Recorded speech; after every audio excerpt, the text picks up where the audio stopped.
My name is Clara, and for as long as I can remember, I've been the one who keeps everyone else's lives stitched together. At 34, I'm a senior project manager at a successful software company living in a sleek apartment with a view of the skyline. I'm not flashy, but I'm proud of the life I've built. I'm not just the person my team leans on at work. I'm the one my family calls when the fridge breaks, when a bill is overdue, or when someone's in a bind. My parents, Linda and Greg, raised me and my younger brother Max in a modest 3-bedroom house in the suburbs. Mom worked at a dentist's office juggling appointments and phone calls with the grace of a seasoned diplomat, while Dad spent his days as an electrician, coming home with grease-stained hands and a tired smile. They weren't rich, but they made sure we had everything we needed. Max, the golden boy, was always the outgoing, charming one, the one everyone loved instantly. He had that magnetic energy, the kind that drew people in without effort. I, on the other hand, was the quieter one, more focused on my studies and building a stable future. I was the one who skipped parties to finish essays, who took summer internships while Max lounged at the beach. It's a classic sibling dynamic, the star and the support act. When Max met his wife Sarah 5 years ago, it felt like he had found his perfect match. She was bright, bubbly, and a little too comfortable asking for favors. They married quickly in a small, sunlit ceremony that I partially funded. I didn't mind. Family comes first, right? I even covered the down payment on their first apartment when they were struggling to find their footing. It felt good to help, to be the reliable one. But as the years went by, those little favors piled up like snowflakes in a storm. It started small, a few hundred here for a missed car payment, a couple of thousand there when their heater broke in the dead of winter. I barely blinked when they asked me to co-sign their lease on a nicer apartment, even though Max's jobs always seemed to come and go like seasons. Sarah, for all her bright smiles and Instagram-perfect selfies, had a habit of quitting jobs whenever they didn't align with her passions. 3 years ago, when Mom and Dad were struggling with their mortgage, I stepped in. It's just temporary. Dad had assured me, his face flushed with embarrassment. Just until we get back on our feet. I didn't think twice. They were my parents after all. What kind of daughter would I be if I let them lose their home? The monthly payments slowly became routine. Just another part of my budget, like my gym membership or Netflix subscription. Over the years, my role as the family ATM expanded. Max and Sarah couldn't make rent. I covered it. Mom needed a new refrigerator after hers gave out. Done. Dad's old truck broke down, stranding him on the highway. I paid for the repairs. I even footed the bill for Sarah's dream vacation to Cancun for their anniversary. "You work so hard, Clara," Mom would say. "It's so sweet of you to share your blessings." But it wasn't just money. I was their emotional crutch too. Late-night phone calls about Sarah's new business ideas, Max's job-hopping stress, or Dad's worries about retirement. I listened, offered advice, and more often than not quietly solved their problems without asking for anything in return. Then came Mom's 65th birthday, a milestone I wanted to mark with something special. I booked a private room at her favorite Italian restaurant, Bellini's, and invited her closest friends and family. It wasn't cheap, but I didn't care. I also planned a surprise and all-expenses-paid 10-day trip to Greece for her and Dad. They'd never been out of the country, and I knew they'd cherish the memories. The night before the dinner, as I wrapped the travel itinerary in crisp, gold-embossed paper, my phone pinged with a new email. The subject line simply read, "Family Dinner." My first instinct was to ignore it, probably spam or a chain letter from an overly enthusiastic coworker. But something made me open it. Inside was a single sentence and an attachment. "You should see this before tomorrow." My thumb hovered over the video file, my stomach tightening with an inexplicable sense of dread. I clicked play. The video, grainy but clear, captured a recent family dinner at my parents' house. I recognized the worn floral wallpaper, the clinking of mismatched plates, the low hum of the overhead light that Dad never got around to fixing. Mom, Dad, Max, Sarah, and a few other relatives filled the frame, their faces flushed with wine and easy laughter. Then I heard my name. "Clara's coming to the dinner, right?" My Aunt Sheila's voice floated above the clatter of forks. My mother snorted. "Of course, she's paying for it." Laughter rippled around the table. "Yeah," Max chimed in, swirling his wine. "She wouldn't miss a chance to show off. Probably tell us all about her latest work trip or that fancy new car she just bought." Sarah leaned in, her voice dripping with mock sincerity. "Oh, come on, Max. Clara's not that bad. She's just predictable. No fun, all spreadsheets and early bedtimes." They laughed harder this time, my father included. My own father. I felt my pulse quicken, my skin pricking with heat as the video continued. They tore into me, joking about my boring life, my lack of a boyfriend, my habit of turning every conversation into a lecture about financial responsibility. "Hey, at least she's good for one thing," Sarah added, raising her glass, keeping us all afloat. Cheers to our personal piggy bank. More laughter, more clinking glasses. I felt each word like a paper cut, small but sharp, the sting building as the seconds ticked by. As the video ended, I just sat there, my breath coming in shallow, ragged bursts. The gift box in front of me suddenly felt ridiculous. All that time and all that money, all those years of being their safety net. And this was my reward, being the punchline of a family joke. I closed my laptop, slowly feeling the cold burn of betrayal seep into my bones. They wanted my money, but not me. Fine, they'd get exactly what they wanted, but this time on my terms. The next morning, I woke up with the dull ache of a sleepless night still clinging to my bones. My head felt heavy, my chest hollow, like I'd been gutted and stitched back together with rough thread. I replayed the video in my mind as I made coffee, each cruel word cutting a little deeper every time. They had reduced me to a punchline, a faceless ATM, a source of endless support without an ounce of genuine appreciation. As I stood at the kitchen counter, the rich, bitter aroma of the coffee swirling around me, I realized something: I'd been too generous, too trusting. I had let them take advantage of my loyalty and kindness, mistaking their need for love. But that ended now. I opened my laptop and pulled up my banking app. The numbers on the screen felt surreal, a stark reminder of how much I had sacrificed. Over the past 2 years alone, I had funneled tens of thousands into my family's pockets. Mortgage payments, car repairs, rent for Max and Sarah, vacation money for Mom and Dad. I scrolled through the transactions, each one a tiny betrayal in its own right. $2,000 for Max's rent, $300 for Dad's truck repairs, $4,200 for Sarah's Cancun trip, $1,800 for Mom's medical bills. The grand total hit me like a punch to the gut, over $80,000. I felt my jaw clench, my fingers gripping the edge of the countertop so tightly my knuckles turned white. I had been their safety net, their financial cushion, their easy way out of every tight spot, and they had the audacity to mock me for it. I grabbed my phone and started making a few quiet but significant changes.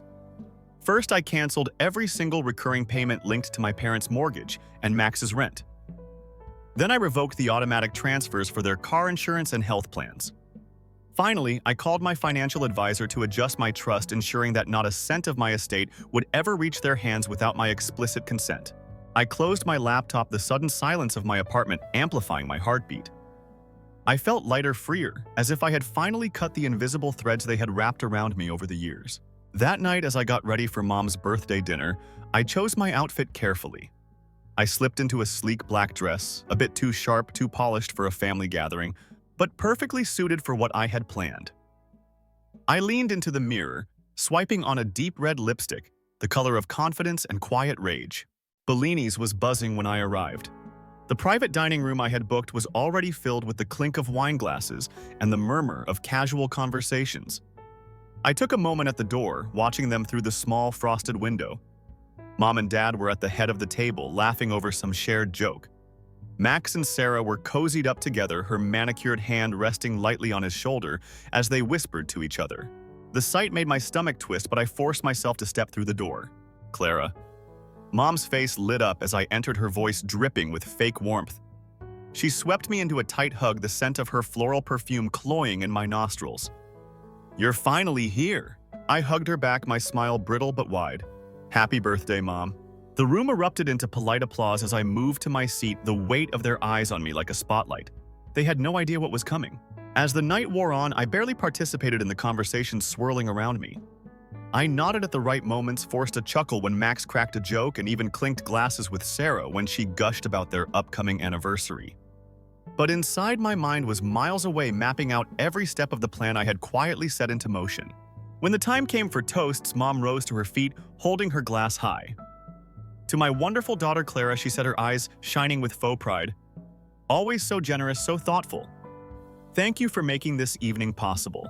Everyone turned to smile at me, their faces beaming with calculated appreciation. I felt my jaw tighten, my heart pounding so loudly I thought they might hear it. "Oh, don't mention it," I replied, raising my glass. "Family is everything, right?" The rest of the evening passed in a blur of forced smiles, hollow laughter, and shallow compliments. When dessert arrived, I finally made my move. I reached for my phone, connecting it to the small projector I had arranged to be set up at the far end of the room right next to the cake. Before we cut the cake, I said, standing up, my voice cutting through the chatter, "I have a little something I'd like to share with you all." I tapped the screen, and the grainy video filled the wall. The familiar faces of my family frozen in mid-laughter. I watched as their smiles faltered, their expressions shifting from confusion to horror as their own words echoed through the room. The air grew heavy, thick, with the uncomfortable shuffling of chairs and the clinking of hastily set-down glasses. Mom's face drained of color. Dad's mouth hung open, and Max turned a shade paler with each passing second. Sarah looked around wildly, her perfect Instagram-ready smile collapsing like a poorly set soufflé. As the video ended, I took a deep, steadying breath and met their stunned, guilty eyes.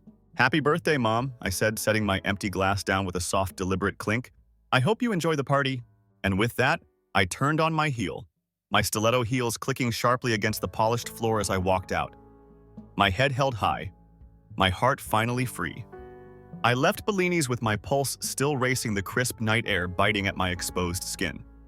The sounds of car horns and distant sirens echoed through the city, but I barely heard them over the ringing in my ears. I had just dropped a truth bomb on my entire family, and the shockwaves were only beginning to ripple. By the time I reached my car, my phone was already vibrating nonstop. Calls, texts, voice messages, my family's desperation coming through in every digital form. I ignored them all, slipping my phone into the glove compartment and gripping the steering wheel so tightly my knuckles ached. The drive back to my apartment felt surreal. The streetlights blurred into soft golden streaks against the dark glass of my windshield, each one a reminder that I had just shattered the fragile illusion my family had wrapped themselves in. For once, I felt like the one in control, the one setting the terms. When I got home, I sank onto my couch, the weight of my actions settling into my bones.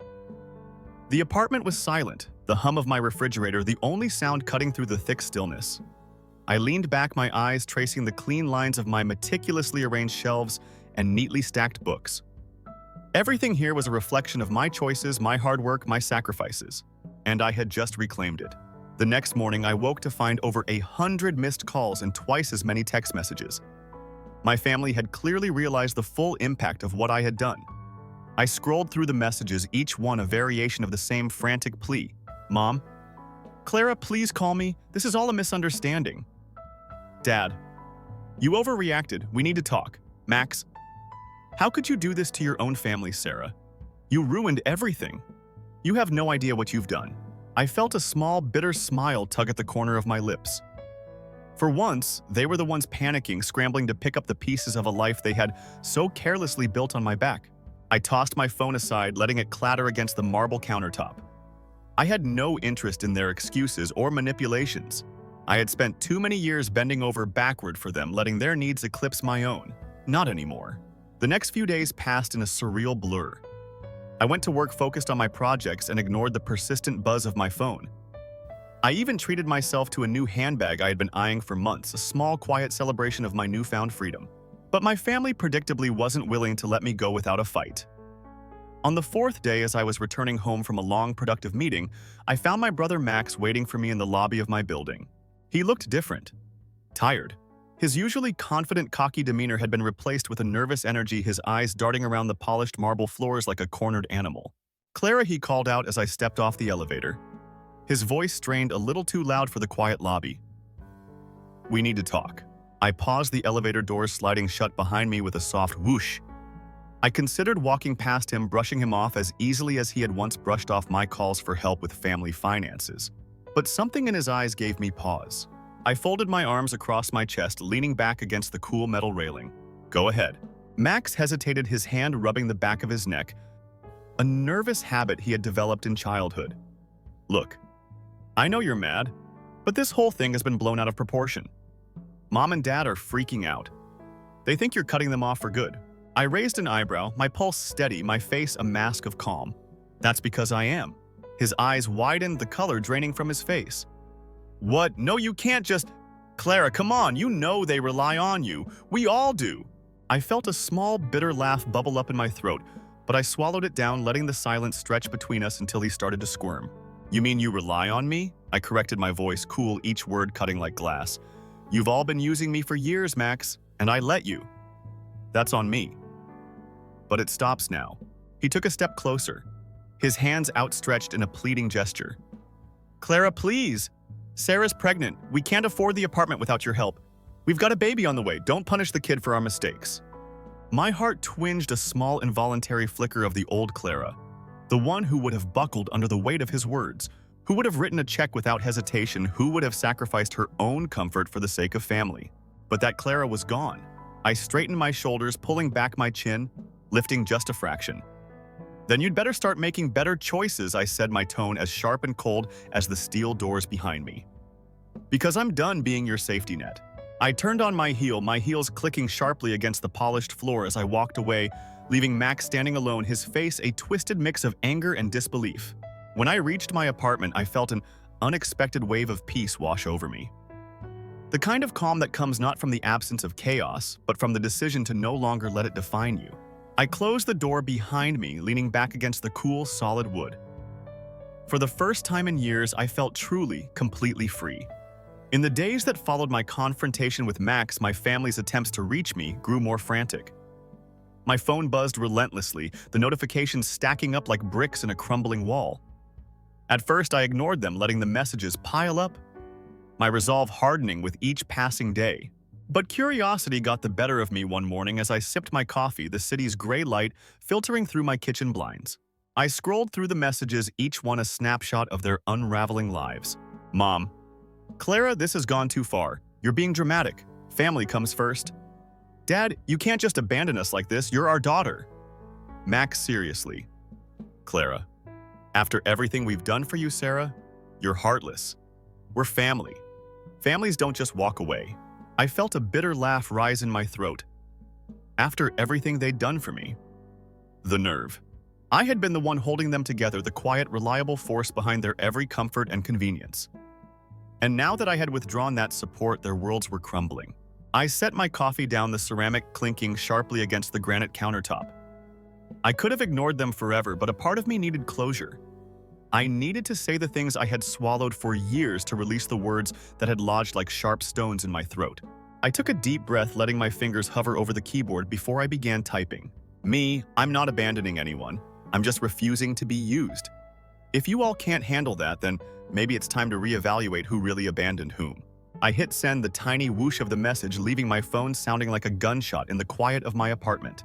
The responses came quickly, a flurry of excuses and guilt-laden pleas, but I had made my point.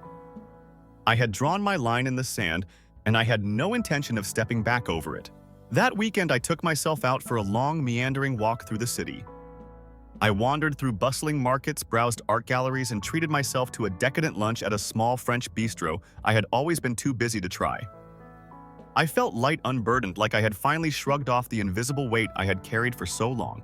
As I strolled back to my apartment, my phone buzzed in my pocket. I considered ignoring it, but a strange sense of finality pushed me to check the screen. It was my Aunt Rachel, one of the few family members I still had a soft spot for. Hey, Clara. Her text began. I heard about the blow-up at Mom's birthday dinner. Just wanted to check in. Are you okay? I hesitated, my fingers hovering over the screen. Aunt Rachel had always been a bit of an outsider in our family, a quiet observer, the one who noticed things others missed. She had never asked me for money, never expected me to play the role of savior. I'm fine. Just tired of being the family doormat. Her response came quickly, the little bubble of dots dancing for only a moment before her words appeared. Aunt Rachel. Good for you. They've leaned on you for too long. You deserve better. I felt a warmth spread through my chest, a small flickering ember of validation. It felt good knowing someone in my family understood, even if it was just one person. As I slipped my phone back into my pocket, I noticed a small bookstore tucked between a coffee shop and a vintage clothing store.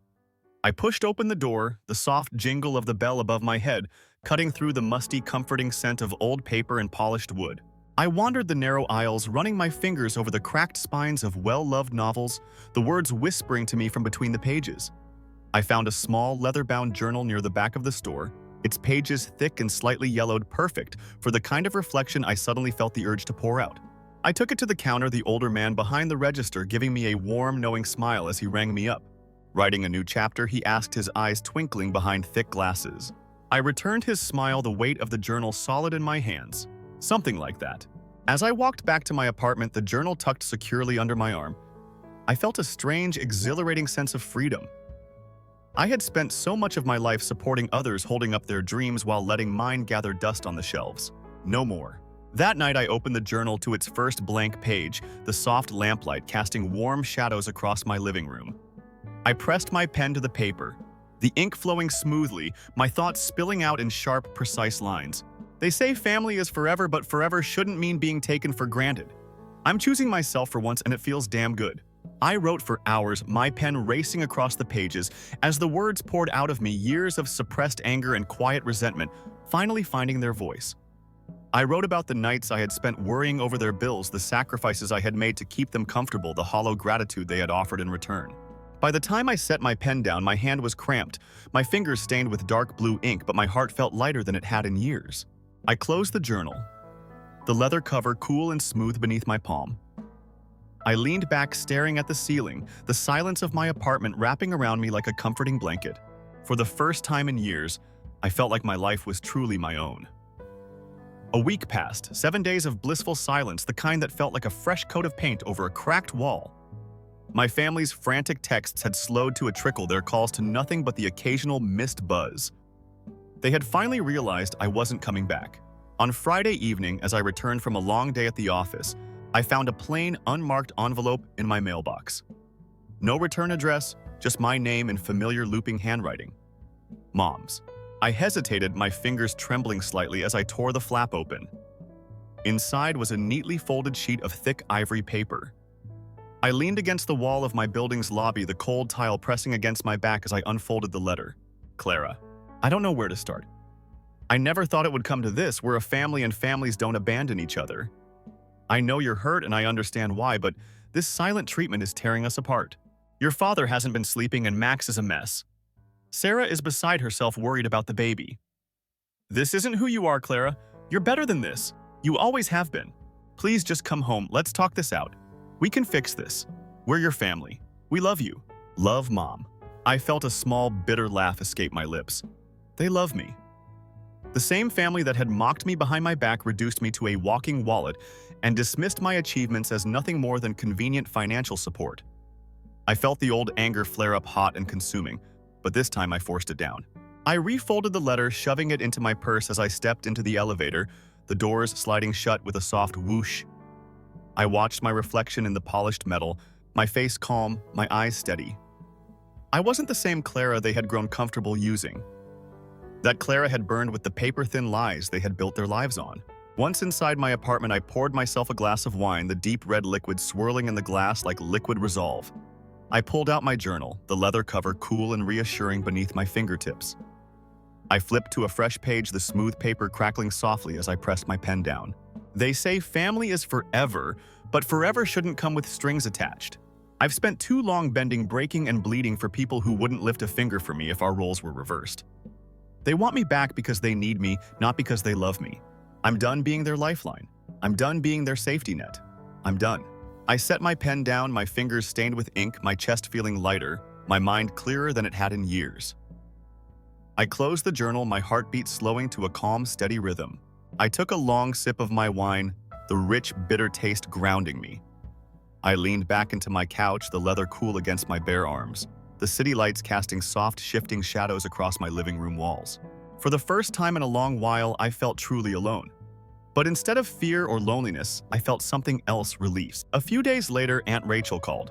I hesitated for a moment before answering her name glowing softly on my screen. "Hey, Aunt Rachel," I said, cradling the phone between my ear and shoulder as I unpacked a small bag of groceries. "Clara, sweetheart?" Her voice crackled slightly over the line, the warmth in her tone cutting through the cool, sterile quiet of my kitchen. "I just wanted to check in. I heard Mom sent you a letter." I sighed, setting a bottle of sparkling water on the counter. "Yeah, I got it. She's trying to guilt me back into the fold." There was a pause on the other end, the soft rustle of paper and the faint clinking of a glass. I figured as much. "She's been calling me non-stop, asking if I've heard from you, if I know what you're thinking." I leaned against the counter, the cool granite pressing into my palm. "What did you tell her?" Aunt Rachel chuckled, the sound light, but tinged with something sharper like the glint of a freshly sharpened knife. "I told her you're a grown woman and you're finally standing up for yourself. that you're doing what's best for you, and if they can't handle that, it's their problem, not yours. I felt a small, grateful smile spread across my lips. Thanks, Aunt Rachel. That means a lot. We talked for a few more minutes, her voice a comforting hum in the background, as I put away my groceries, each clinking bottle and rustling bag a reminder of my newfound freedom. After we hung up, I leaned against my kitchen island, my hands resting on the cool, smooth surface.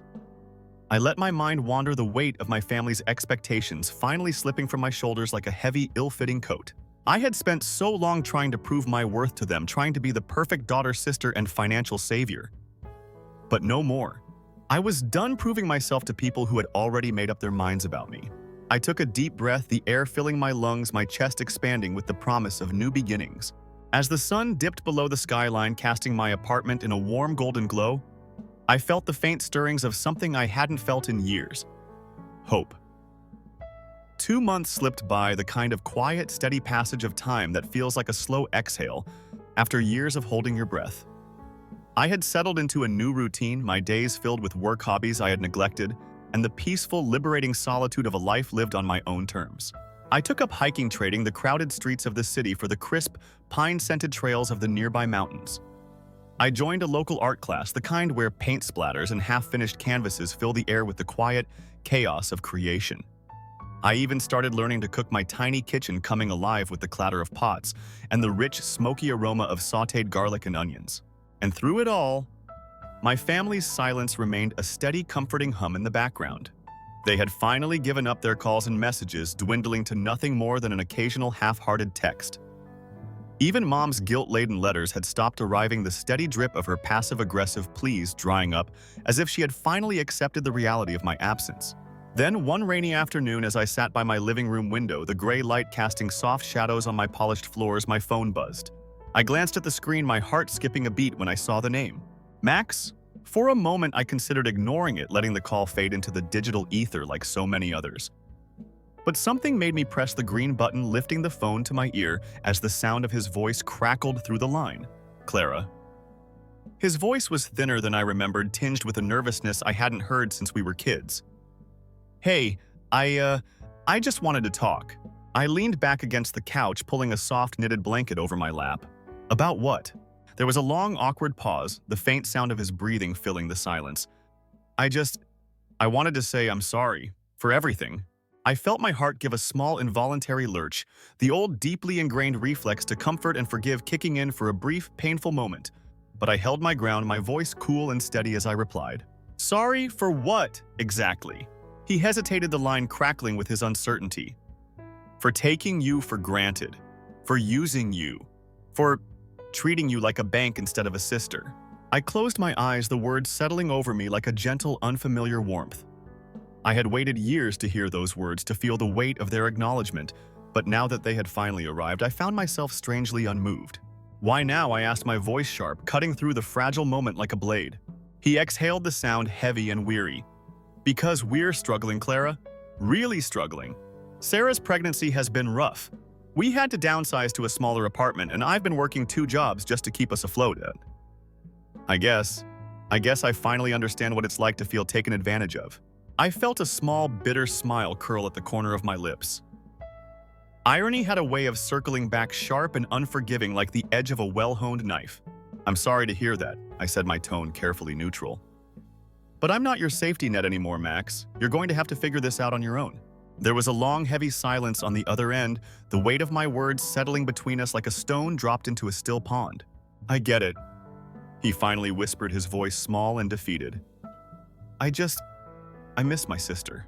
I felt my throat tighten, a small, involuntary pang of grief for the relationship we had once had before the debts and the favors and the endless silent sacrifices had stripped it down to something hollow and transactional. I miss the brother I used to have too, I said quietly, the words slipping out before I could stop them. But that brother is long gone. He made a small, choked sound, the kind that might have been a laugh if it weren't so tinged with regret. Yeah, I guess he is. We hung up a few moments later, the silence that followed ringing in my ears, sharp and final. I set my phone down, my hand trembling slightly, my pulse thrumming in my veins like the distant, relentless beat of a war drum. I took a deep breath, the cool, clean air filling my lungs, the soft, steady patter of rain against the window, a gentle, comforting backdrop to my swirling thoughts. I had closed a chapter that day, the final painful step in my journey away from the family that had once defined my every decision, my every sacrifice. I stood up, stretching my stiff limbs, the soft knit of my blanket slipping to the floor in a loose, forgotten heap. I crossed the room, my bare feet whispering against the cool, polished wood, and pulled my journal from its place on the bookshelf. I flipped to a fresh page, the soft crackle of paper, a welcome grounding sound, and pressed my pen down, the words spilling out of me in sharp, decisive strokes. I chose myself, and it feels damn good. I have no regrets. I closed the journal, the leather cover warm and familiar in my hands, and set it back on the shelf, the weight of it, a comforting reminder of the battles I had fought, the ground I had reclaimed. As I stood there, the soft gray light filtering through my window, I felt a strange, exhilarating sense of freedom. The kind of freedom that comes not from running away, but from finally fully standing your ground. I had chosen myself, and for the first time in my life, I felt whole. Story 2. My 25th birthday is here, and it seems like any other day. On my way home from work, I stopped at the grocery store to buy myself a cake. It was a simple chocolate cake with the words, "Happy Birthday," inscribed in pink icing. Even though I didn't anticipate a lot of festivities, I had hoped that this year would be different. Nobody even looked up as I entered the front door. Greg. My stepfather was lounging on the couch watching TV while Mom was in the kitchen making supper. As usual, his children Jason and Amber were riveted to their phones. Setting the cake on the kitchen counter, I declared, "I'm home." Mom looked over. "Is it a cake? Robin?" Abruptly, her eyes grew wide. "Hold on, is it your birthday today?" The familiar was sitting there, forgotten. And there it was. "Yes," I stated plainly, "today is the 25th. Greg, Amber, and Jason wandered into the kitchen. "Okay, cheers to your birthday." With that phony smile, he said, "I've become hateful. You didn't get anything from us." Gifts aren't the most essential thing, though, are they? It's focus. When I reminded them, Mom nodded as like they hadn't simply forgotten about me entirely. Nevertheless, I faked a grin and thanked them. We had a clumsy birthday tea around the table. I excused myself to take a quick shower and change out of my work clothes. I came back to find that they had eaten most of my cake, leaving me a pitiful little piece. Normal. Reminiscences came flooding back as I sat there plucking at my little slice of cake. This disdain was nothing new. For the past 7 years, that had been my reality. Because my mother married Greg when I was 18. We were both deeply affected by Dad's passing 2 years after he passed away. Within months of receiving a cancer diagnosis, he passed away. I tried to be strong for the two of us as Mom broke down. I was just 16 at the time, and I was having a hard time dealing with my loss while I watched my mother descend into despair.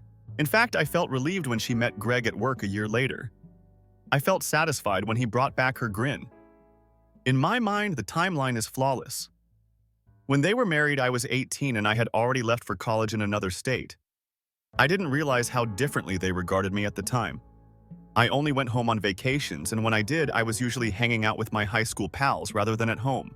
Mom contacted me crying, so I moved back home after graduation. She clarified that Greg was experiencing health issues. My pay is insufficient to cover the expenses and the children, and he is no longer able to work full-time. I decided to remain since Jason was 12 and Amber was 14. I returned to my childhood bedroom after landing a respectable job at a nearby company as a marketing assistant. Every month, I handed Mom a sizable amount of my money to help with bills, food, and other costs. At first, I didn't mind. After all, they were family and family supports one another. Dad would have preferred that. But when I turned 23, everything changed. At first, the complaint was little. "Don't you think you could help out a little more with home expenditures?" "Robin?" Mom would inquire. "These days, everything is becoming so costly." Every time I answered work calls in the evening, Greg would wince. "Must you speak so loudly?" After a challenging day, some of us are attempting to unwind. Amber then began to look around my room. One evening during supper, she complained, "My room is way too small. The size of Robin's chamber is doubled. It's unfair." For months, I tried to be understanding while listening to their grievances in silence. However, I lost my temper one evening after a particularly trying day at work in which I had been passed up for a promotion. As we went down to eat, Mom said, "Robin, you really need to start giving us more for expenses." This month's power bill was ridiculous. Could you also cut back on the amount of time you spend in the restroom in the mornings, Amber also said. You're the reason I'm usually late for school. Yes, and you consume all of the delicious food. Jason added his voice. I felt something shatter inside. With a loud clatter, I dropped my knife and fork upon the table. Right now, are you kidding me? I said, raising my voice. Every bill in this house is paid by me. In case you have all conveniently forgotten, I am the legal owner of this house. Dad's will left it to me. You are welcome to dwell at my home. The ensuing hush was deafening. My shout stunned them all, and they all gazed at me. Greg's interest in his plate suddenly grew when Mom's face turned crimson. They were aware of my correctness. I owned the house. In addition to a little bequest that I utilized to pay the property taxes when I reached 18, Dad had expressly given it to me before he passed away. The remainder of the meal was spent in awkward silence. Mom continued to give me glares, but I didn't back down or say I was sorry. My bedroom door was gently knocked on later that evening. Without waiting for my answer, Mom came in. We must discuss what transpired during dinner, she stated in a firm tone. You ought not to have addressed us in such a manner. It was insulting and totally needless to bring up the fact that you own the house. Painful. What about the way you guys treat me like I'm just a walking ATM? Mom's eyes are watering. When confronted, she uses this method. Robin, you're being self-centered. We are related. You now have a house thanks to us. You have a house because to me. I corrected her. I live here. You see, once more, there you go. She departed with the door firmly shut behind her, saying, Your father would be so disappointed in you with that parting shot. With tears running down my cheeks, I reclined on my bed. Was I being self-centered? As usual, the uncertainty slithered in. Although my father instilled in me the importance of family, I don't believe he had any intention of my turning into a doormat. Even still, the shame that accompanied me to bed that night persisted. 2 months have passed since that discussion. Since then, there has been tension and everyone is cautious near one another. I have nothing to show for my 25th birthday other than a small piece of store-bought cake and a family that hardly acknowledges my existence. Christmas came sooner than I thought. I wanted to make the occasion memorable even though I was stressed out after my birthday incident. I meticulously chose gifts for everyone over the course of several weeks.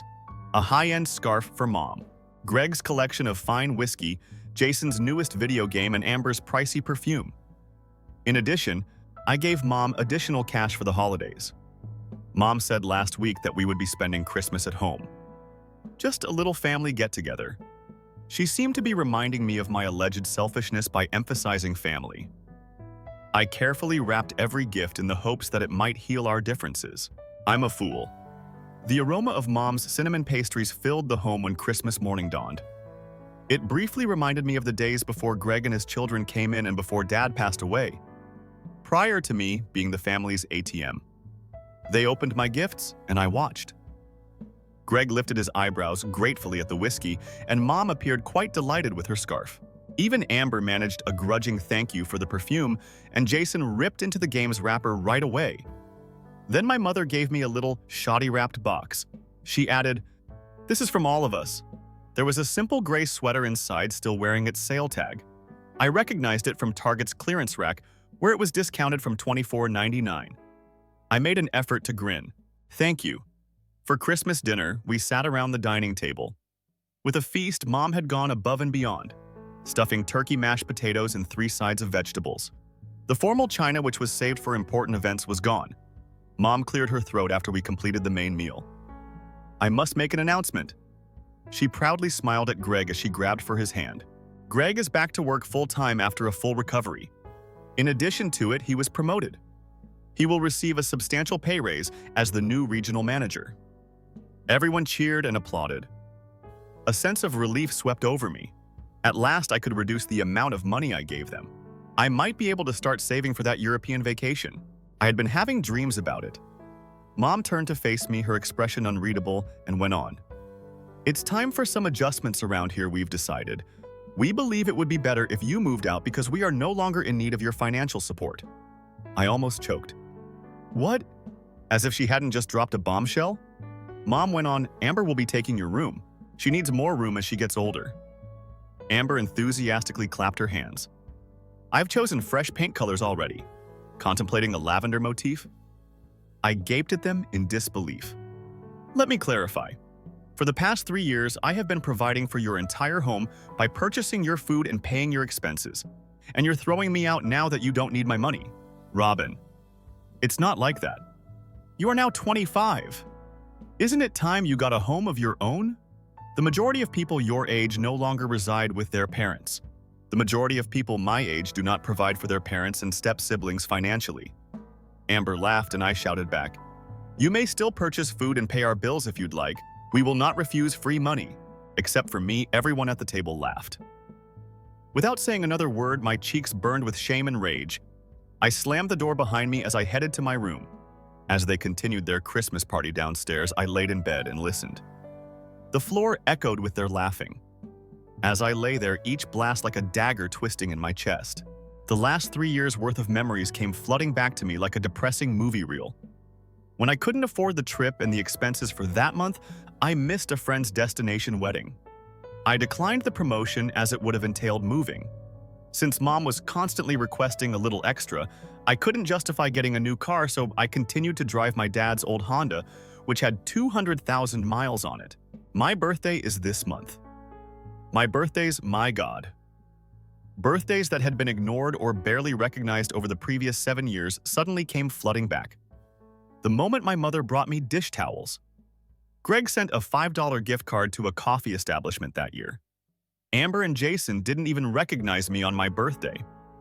Too preoccupied with their own lives to pay attention. In the meantime, I recalled how extravagantly I had attended their 50th birthday celebrations for Mom.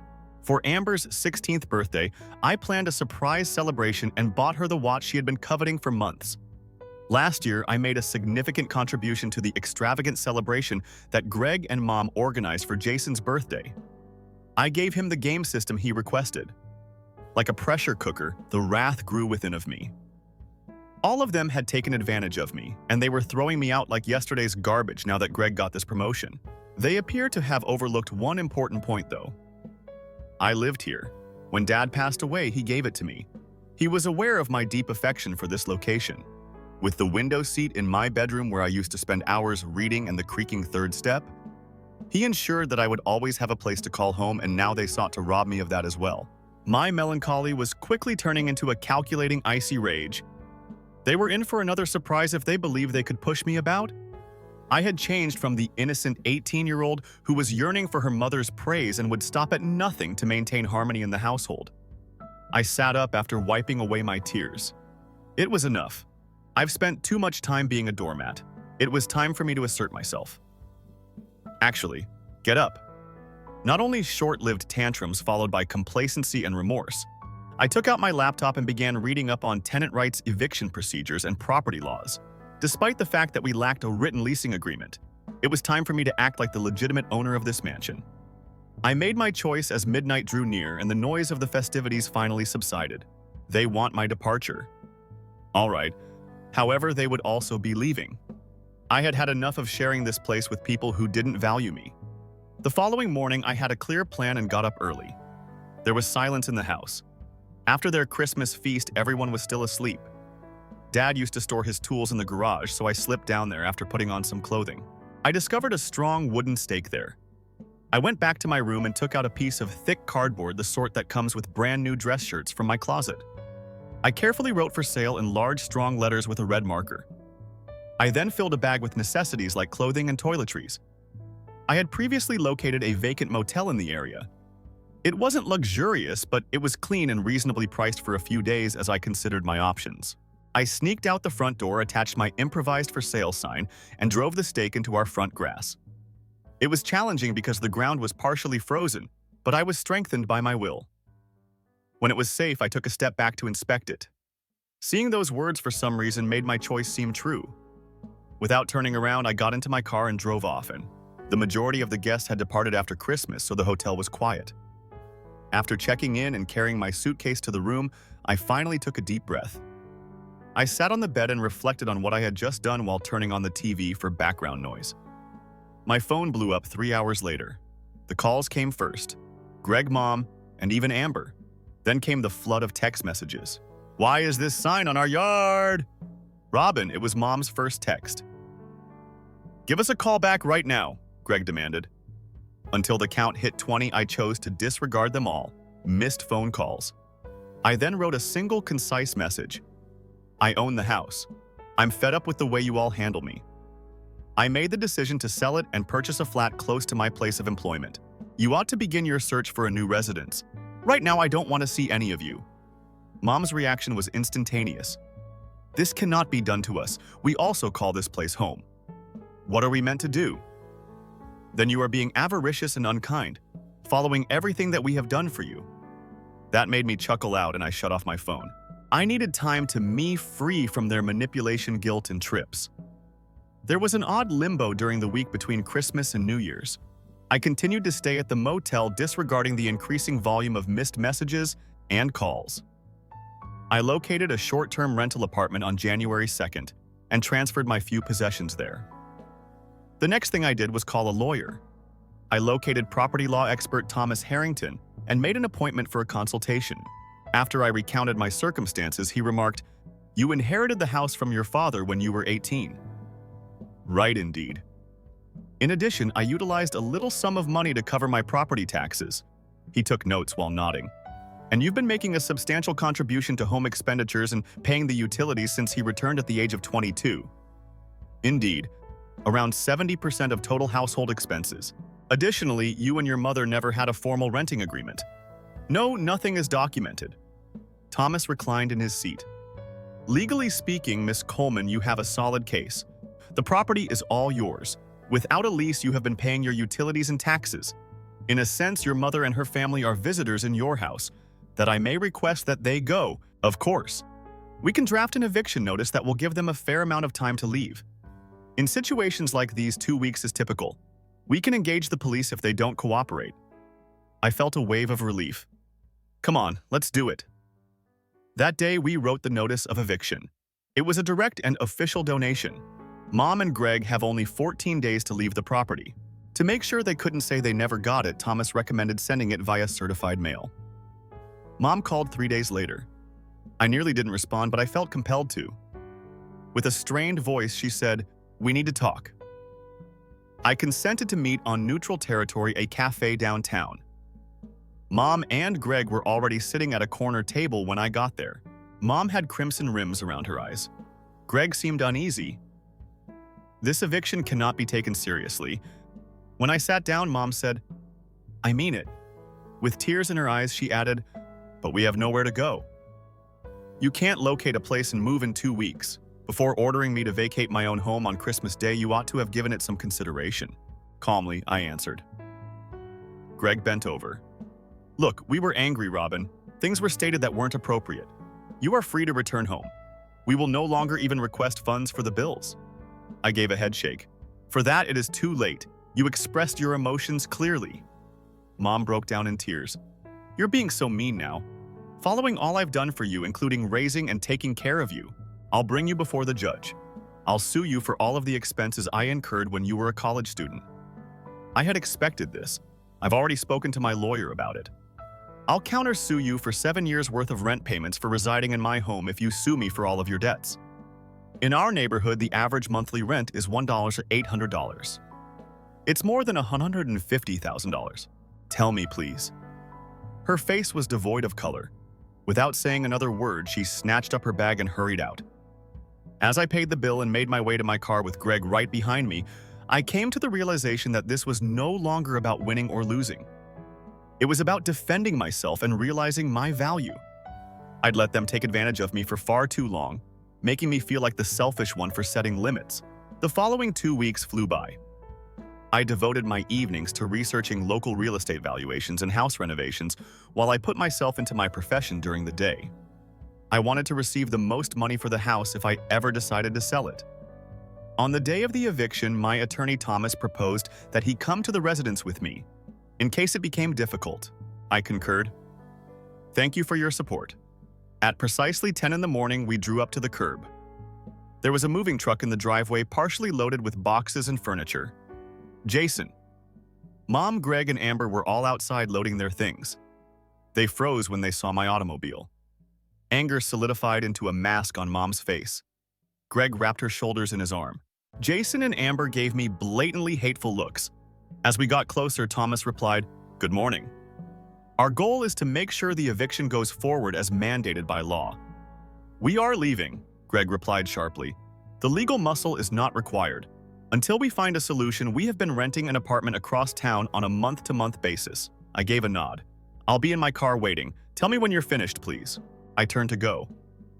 Mom yelled, "Your father would have wanted this, right? For you to abandon your family on the streets." "Robin," I paused and turned to her. "Dad wanted me to be safe and surrounded by unconditionally loving people. The lady you become would be unrecognizable to him." She flinched. However, I took no pleasure in her suffering. For the next 3 hours, we were just sorry about what we had lost. I saw people live their lives piece by piece as I sat in my automobile. Books, clothing boxes, appliances, and furniture. Every now and again, Thomas would come to see how things were doing and make sure they weren't stealing anything from the home itself. Before Thomas and I entered the house, we waited until the moving truck and their vehicles had driven off down the street. I prepared myself for what I may discover. It was worse than I thought it would be. They had taken as much as they were legally allowed to take. Every appliance was gone. Stove and refrigerator, dishwasher, dryer, and washer. The keys were on the kitchen counter as Greg had mentioned, and there was exposed wire where the bathroom light fixtures had been taken out. The toilet paper holders, towel racks, and shower heads had all been stolen. As Thomas noted on his clipboard, they've stripped the place. Some of this could go too far and cause property damage. I cataloged the damage in what had been my bedroom as I went through each room. In Amber's room, they pulled out a piece of carpet. Shelving had been torn out, leaving gaps in the walls. I had admired the chandelier in the dining room since I was a youngster, but it was gone. "Would you like to take additional legal action?" Thomas inquired. "We may argue for compensation." After giving it some thought, I shook my head. "No, all I want is for this to end." I took a seat on the bottom step of the stairs after Thomas had departed. With all the furniture gone, this was the last remaining spot to sit. There was a strange hush in the house, a thick, oppressive silence. I had prevailed. In a technical sense. My home was back. How come I felt so empty then? My buddy Kayla texted me and my phone buzzed. "How was it?" "Do you want me to visit?" I answered. After half an hour, Kayla showed up with Chinese cuisine, a bottle of wine, a portable speaker, and takeaway. Spiritual first aid. After putting everything on the kitchen floor, she made the announcement. We sat cross-legged on the bare floor and ate straight from the containers. What comes next then? First, she inquired in between modest primary repairs. I mentioned that I had previously contacted contractors to get prices for the necessary appliances, plumbing, and electrical work. After that, I'll choose to sell or stay. "What about your mother?" I let out a sigh. "I'm not sure. A part of me wishes I would never talk to her again. She misses her former self in another way." Kayla gave a nod. In an understanding manner. "You are not required to make a decision today or even this year." Soft music played in the background as we completed supper and opened the wine. I discussed my restoration ideas with them as we went through each room. New flooring and new paint, fixtures that have been updated. Making the house a home again. My house. Kayla said, "It's going to be beautiful, and yours alone." I slept on a blow-up mattress in my former bedroom that night. I slept better than I had in months despite the pain. It's time to stop being cautious. No more feelings of guilt. I will no longer feel like an intruder in my own house. The dawn was beaming through my own curtained windows when I woke up the next morning. I sat on the window seat and used a camping kettle that Kayla had lent me to make a cup of instant coffee. As I woke up and gazed out at the neighborhood, they couldn't handle the one thing about my room.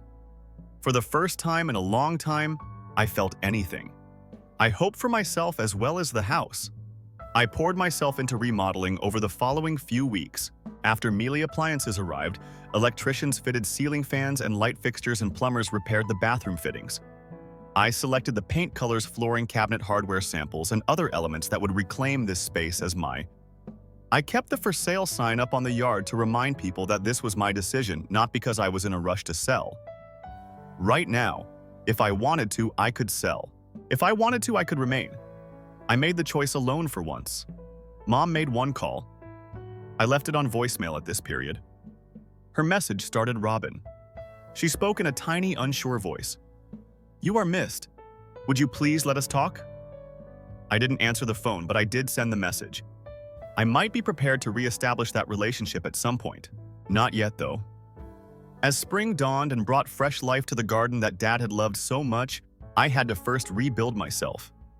I came to the realization that I wasn't quite ready to leave this area.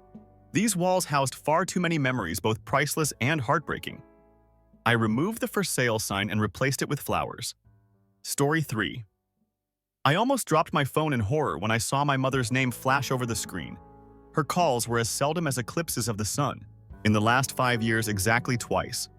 Once to tell me of Aunt Meredith's passing. Additionally, I casually mentioned that my sister was getting married. I didn't receive an invitation to the wedding, naturally. Hi there. I gave a cautious response. Erica. The tone of her speech remained flat.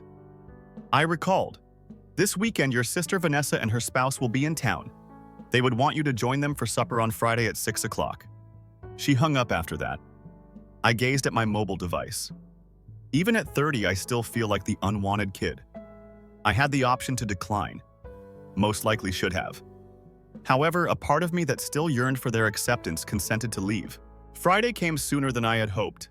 I didn't want to bother with parking, so I took a cab. Before long, I was standing in front of my parents' modest suburban house, the same house where I had grown up feeling inconspicuous next to my sister who was my golden child. I knocked on the door after smoothing down my understated yet professional black outfit. No response. I walked inside after testing the handle and discovering it was unlocked. From the dining room came the sound of conversational laughing. It sounded like a big family reunion, not just my sister and dad as promised. Fantastic. More evidence of my never-ending disillusionment. Situation. I observed the same thing when standing at the dining room doorway. At either end of the table are my parents. Every other chair was occupied by Vanessa and her husband, who occupied one side like royalty, and several aunts, uncles, and cousins. My sister was the center of attention. By summer, the second location ought to be operational. Vanessa was saying, making a lot of gestures. Aren't you, honey? Brian's business is just blowing up. Brian. Her husband gave a smug nod. I only knew that he had a car repair shop because cousin Amy would occasionally text me about it. Caleb is already using complete sentences and engaging in family gossip. Vanessa went on mentioning her son, who is 2 years old. He is advanced for his age according to the pediatrician. My mom grinned proudly. Dad gave a nod of approval. The gathered family members uttered the proper applause. I was still unnoticed. I stood clumsily at the doorway, looking around for a seat, but there wasn't one. Normal. Not that I was supposed to remain. Then Vanessa's smile changed as her gaze came to rest on me. It's different, yet still there. Sharper, somehow. Look who has finally made up their mind to join us. With a loud announcement, she called everyone's attention to me. Erica, come on in. For once, sit among successful folks. I grinned to myself but said nothing, and Linda moved her chair over to make room at the table's corner. Squeezing in, I balanced on the seat's edge. Vanessa went on as I was saying. Here in town, we're opening the second location. Brian's going to commute between both stores until he finds a boss he trusts. My parents gladly nodded. I'm really proud, as is your dad. Mom remarked, extending her hand to pat Vanessa's. For yourself, you've done really well. After a minute of reveling in the praise, Vanessa abruptly turned to face me. With a fake sweetness in her voice, she replied, So, Erica, are you still employed at that restaurant as a waitress? There was silence at the table. Everyone looked at me. I had in fact begun working as a waitress immediately following high school. My parents claimed to be saving money for Vanessa's schooling. Therefore, they had declined to assist with her college expenses. I had to fend for myself. Yes, I said plainly, still in the same eatery. I didn't go into detail or specify my precise role. Let them make their own assumptions. Then she let forth a sound like glass shattering as she laughed. Erica, you're 30 years old and still carrying plates for tips. You've always been such a failure god. The family members laughed. My parents nodded in accord and exchanged knowing looks. Instead of feeling offended, I chose to grin to myself. If only they were aware. In fact, Vanessa declared, grabbing everyone's attention with a clap of her hands. There's a reason I brought you all together. Brian and I plan to take everyone out to supper at the city's top restaurant on Saturday of next week to commemorate his accomplishment. It will be incredible. Murmurs of excitement echoed around the table. Everyone appeared happy until Vanessa came around to face me. Except from you? Erica, you're not invited. She had a poisonous smile. Nice. You're too impoverished to attend a family gathering at such a location? You'd be out of place? My mom interrupted before I could reply. Unless, of course, you are a waitress there. At least then you could help us. There was laughing around the table. I could see them all anticipating my response, anticipating pleas, tears, and shame.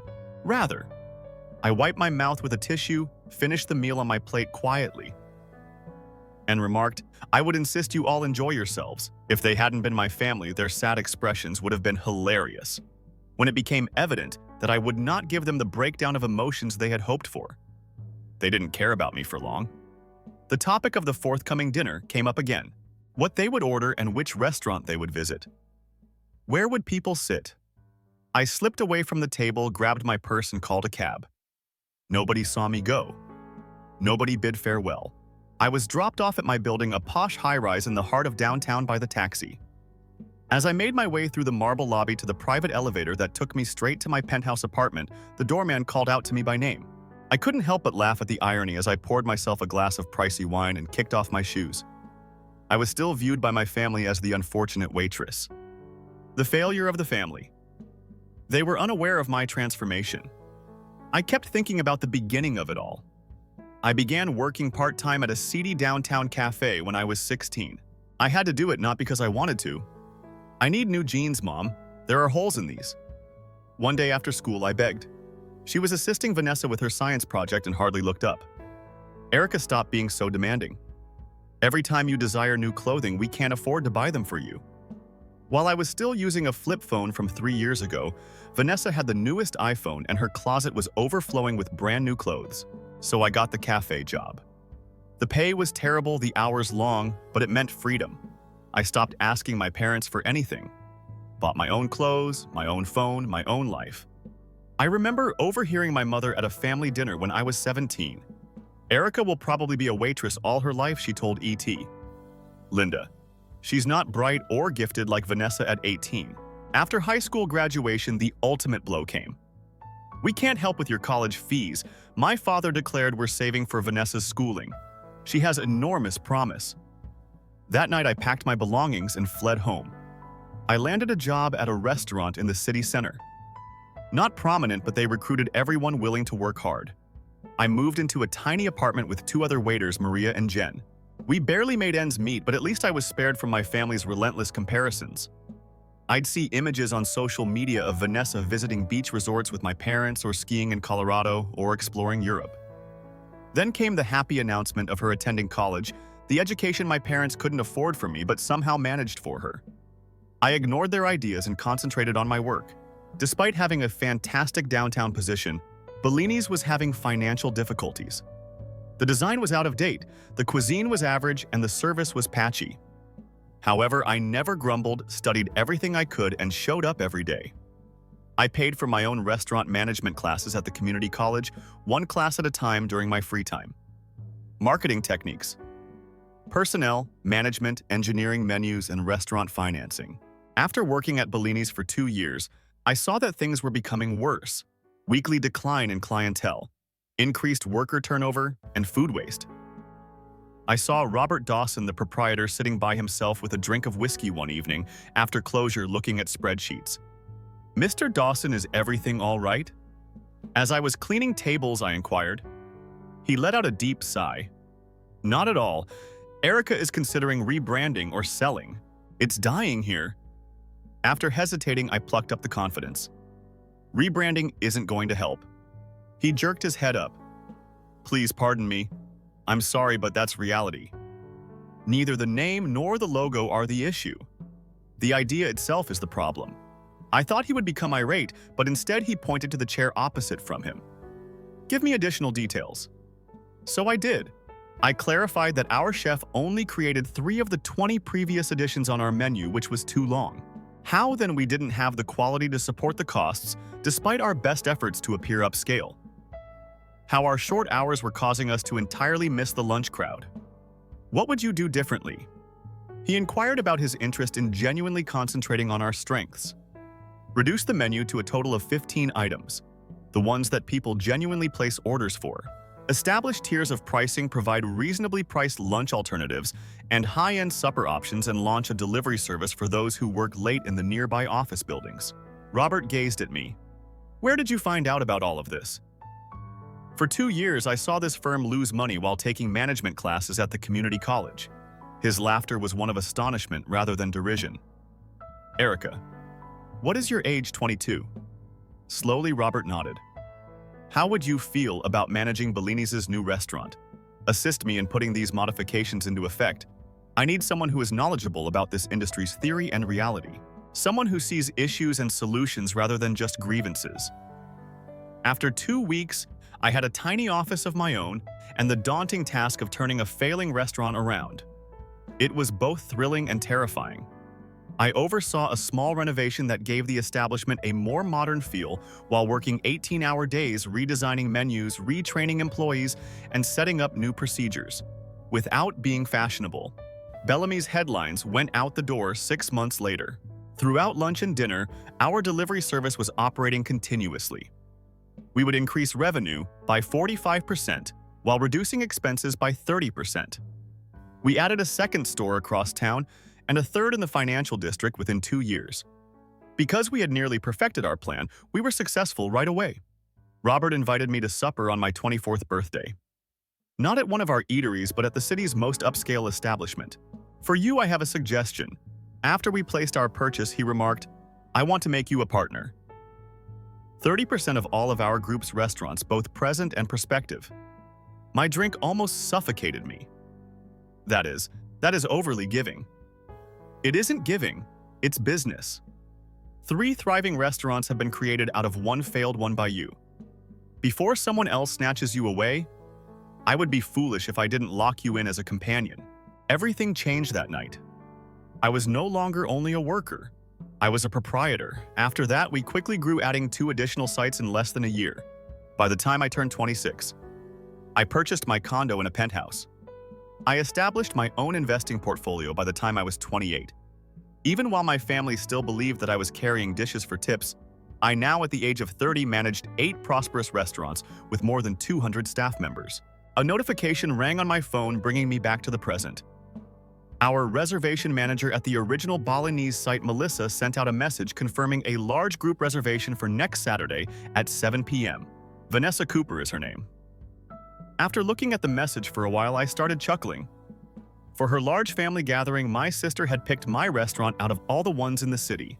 That's the party I didn't deserve to be at. I was anxiously anticipating Saturday for the entire week before.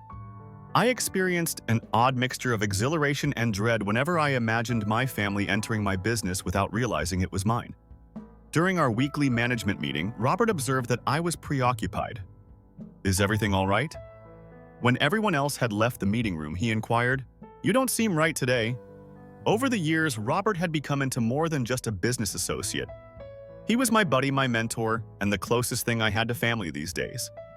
When they realized I had nowhere else to go for holidays, his wife Diane and their children would frequently invite me over. On Saturday, my sister is taking my whole family to Bellini's. I described the first place. He raised his eyebrows. These are the same folks that believe you are still a waiter. The people who didn't extend an invitation to you for dinner? I gave a nod. That's convenient then. A little grin appeared on his face. Will you let them know I'm considering it? Robert reclined on his seat. I've known you for 8 years, Erica. My business has been rebuilt and developed beyond my wildest expectations by you. And aside from those individuals, you have never once requested praise from anybody else. Don't act as though you don't care about this. He was correct. A part of me still yearned for my family's acceptance despite all of my accomplishments, or at the very least wanted to see their expressions when they saw how mistaken they had been about me. By agreement, I'll be there. When Saturday night finally arrived, I was really anxious. An hour prior to my family's reservation, I arrived to Bellini's to make sure everything was in order. I didn't have to. Although our crew was flawless, it provided me with a task. I put on my executive name badge, which said it all, and a fitted black dress. Owner and Executive Director Erica Mitchell. After that, I waited in my office, which had a glass window that looked out over the main dining area. My parents, Vanessa and Brian, a number of aunts and uncles, and a couple of cousins arrived together. There were 14 individuals in all dressed to the nines. I observed the host guiding them to our best table, a big round table in the middle of the dining room that Melissa had reserved without my request. Vanessa was obviously the center of attention as she held court and made ostentatious gestures. My parents nodded in agreement with everything she said, beaming with pride. I felt as though a scene from my early years was being reenacted. I remained in my office until they had placed their appetizer and drink orders. Then, inhaling deeply, I went outside and approached their table slowly. I was first noticed by my cousin Amy. She didn't say anything, but her eyes widened a little. Then the others saw me coming one by one. "Look who it is then." Vanessa made a strong announcement. "Will you serve as our waitress this evening?" How ideal. Calmly, I grinned. "As a matter of fact, I will not be able to serve you tonight. Too preoccupied with other tables." Brian grinned. "Too busy managing the eatery." I pointed to my name in response, badge, and our group's 7 other members. The ensuing hush was deafening. My mother's jaw dropped. An intriguing hue of crimson appeared on my father's face. Vanessa appeared to have been smacked. "This place is yours."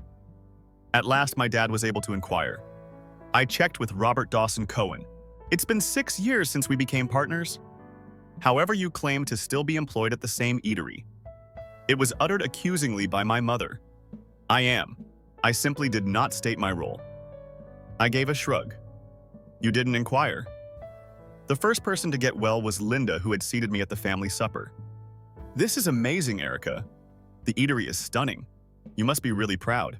Everyone wanted to talk to me all of a sudden. What had I done? When did this occur? How come I hadn't told them? My cousins appeared to be amazed. My uncles and aunts appeared to be sincere in their interest. The only people who sat in stunned silence were Vanessa, my parents, and my immediate family. I apologized for disturbing your festivities, but I had to suggest today's special. The truffle risotto costs $80 per plate, but it's really good. It could be a little pricey.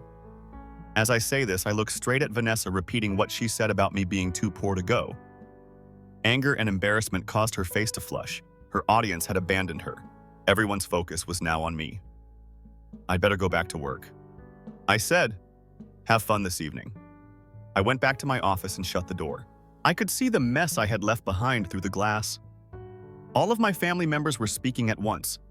Every time Brian attempted to talk, Vanessa, who was enraged and red-faced, snapped at him. My folks were in a stupor and kept looking toward my workplace. I should have felt triumphant. This was the moment I'd sometimes fantasized about, the big reveal, the shocked faces, the sudden realization that they'd underestimated me all along. But instead, I felt empty. Their approval or disapproval shouldn't matter anymore. I had built a life without them, succeeded without them. What was I trying to prove? I turned away from the window and focused on my laptop, reviewing plans for our newest location. We were expanding to another city next month. Our first venture outside the metropolitan area. There was a ton of work left. An hour later, while my family was finishing their desserts, my office phone rang. It was the host station, Miss Mitchell. "Your parents are requesting to talk with you before they go." I hesitated, then agreed to visit them. They entered my office, cautiously glancing around at the medals on the walls. The framed restaurant reviews, the images of me with Robert at each big opening. "This is extremely amazing, Erica," my father responded stiffly. "Thank you. We'd like to have supper with you someday," my mother said. "At your house. We'd love to see where you reside today." I understood precisely what was occurring. All of a sudden, I was no longer the family failure. I was rich and successful. Worth recognizing, worth understanding. "I apologize, but I'm now really busy," I informed my parents. "My whole focus is on opening a new site." "Enjoy your evening." The family gathered outside the restaurant after they departed, and I observed from the window of my office. Clearly irritated that her huge celebration had been overshadowed, my sister was making a lot of gestures. My parents appeared to be in astonishment. The other family members continued to stare back at the eatery, presumably still taking in the situation. My parents left me 3 missed calls and a text message asking when we might meet when I woke up the following Sunday. I didn't answer.